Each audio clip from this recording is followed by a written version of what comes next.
guys. Okay, I just wanted to go over a few things with you real quick that we've been talking about in class, but just in case you need to hear it again. The thesis that I've been so hard on you about, that is actually lying there right in front of me.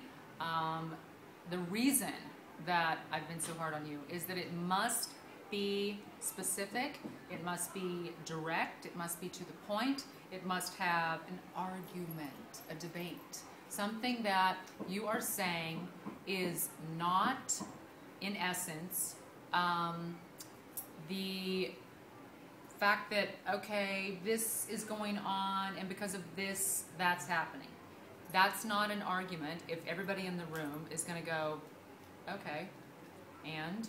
So the idea is for you to have a one-sentence statement that most people, the more the better, would argue or debate you with on that.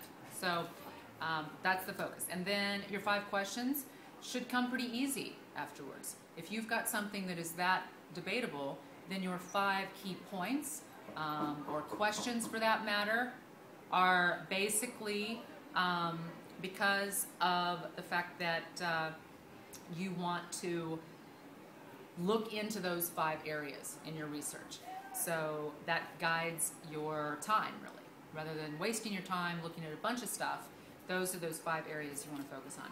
Which leads me to the 15 sources. So those due tomorrow are really a rough draft list of sources typed that are just having to do with those 5 key questions or points that you were looking up. So you want them mixed. You want maybe some books in there, maybe more than one interview, right? The one interview that is mandatory is counting as a source, but maybe there's a couple other people you'd like to talk to. Just make sure that they are experts in the field, right? They're legit, not just your neighbor. Then you also want to make sure you understand the difference between primary and secondary sources. And as I told you, I have a handout for that, and it's over in the handout bin. If you don't receive it in class today, okay, I do have those. And the rough draft, again, due tomorrow, will establish you going into next week when I show you next week how to do a note card, okay? So those 50 note cards you have to do, you'll be fine, right? So otherwise, nothing really over the weekend unless you are trying to research a little bit more. But basically, that's it. Thanks.